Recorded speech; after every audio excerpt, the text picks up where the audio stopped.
Hey guys, Elizabeth here from Plant-Based Bride, and I'm back for another Self-Care Saturday.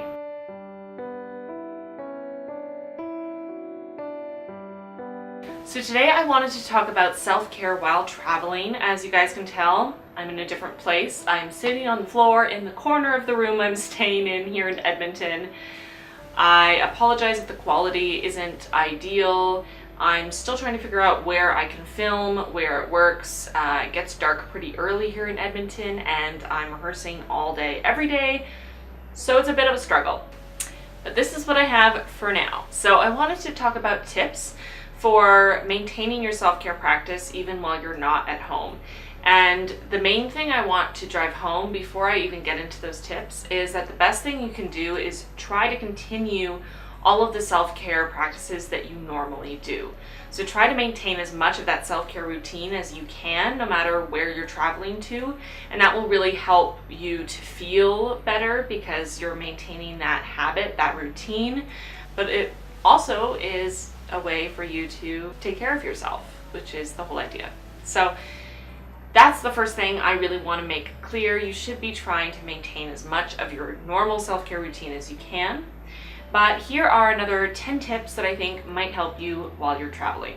My first tip is to really prepare for your traveling. So you want to make sure that you know where you're going, you have information about the address you're going to once you land, you know what you need to take with you, what identification you need, what currency you need, all of those things. The more you plan it ahead of time, the less stressful the actual traveling will be, which will be much easier on you. If you're normally a planner, this will be easy for you and you will already do it. But if you're not, maybe enlist whoever you're going with or a friend or family member who's really good at planning, even if they're not coming with you, and ask them to help you to think of what you might be missing so that you can get as much of it planned out ahead of time as possible. My next tip is to drink enough water, especially when you're on a plane, because they are so dry.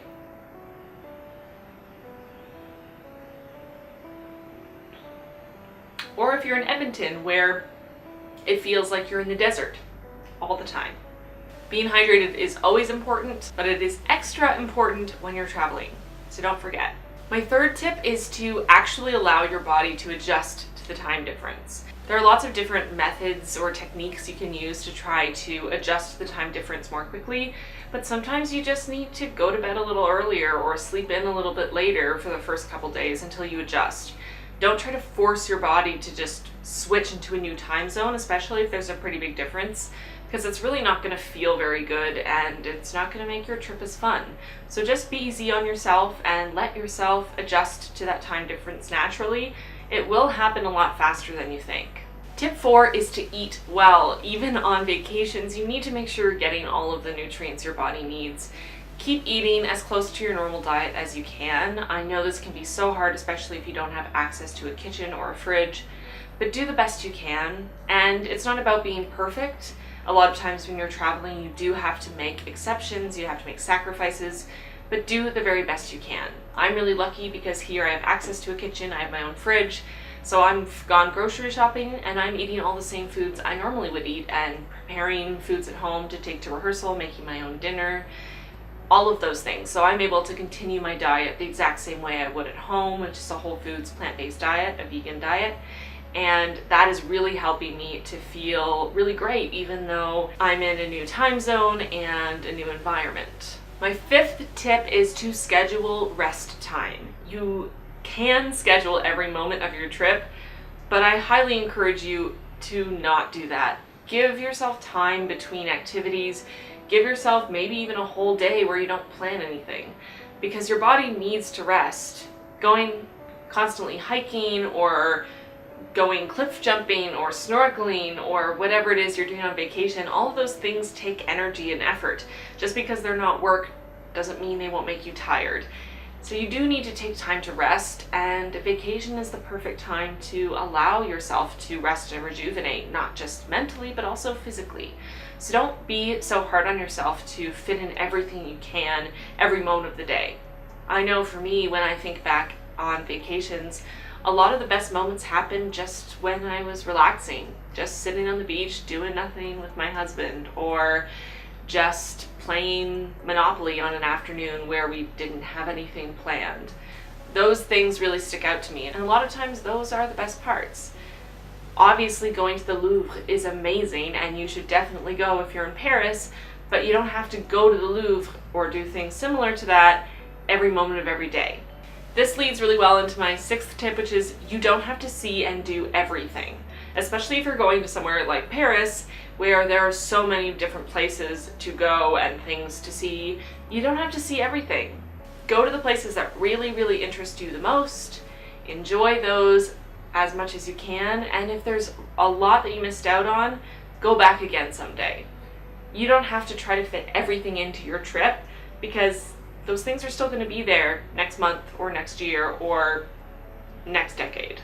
My 7th tip is to treat yourself a little bit. When you're on vacation, you can go out and have fun.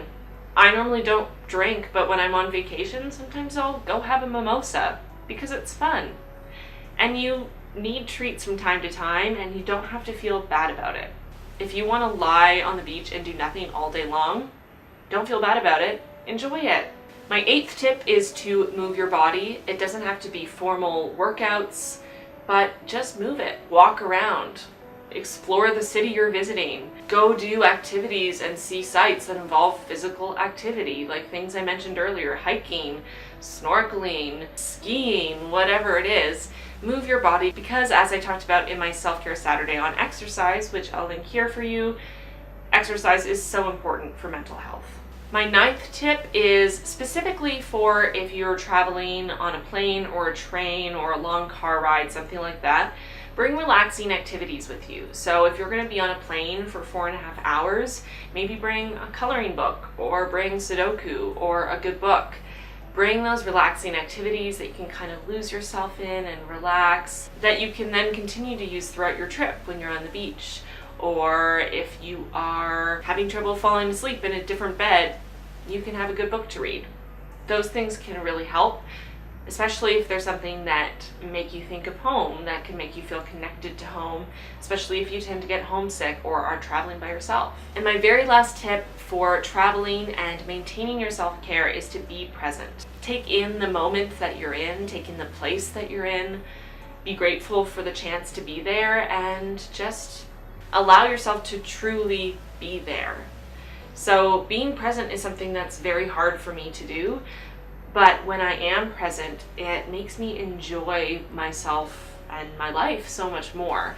And especially when you're traveling, you tend to have a very set amount of time, usually a pretty short amount of time that you can experience a new place.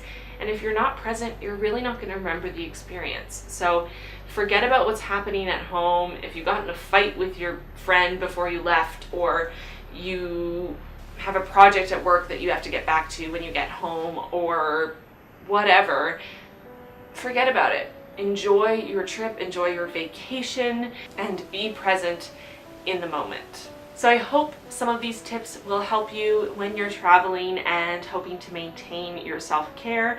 Be sure to watch all of the other videos in the Self-Care Saturday series. I will link them in a card right here. Don't forget to like this video if you enjoyed it, and subscribe, and leave a comment below with your tips and tricks for maintaining your self-care practice while you're traveling. Until next time, bye guys. If you're wondering what to watch next, check out my last video right here. And if you want, follow me on social media so you can follow what I'm doing here in Edmonton while I'm traveling.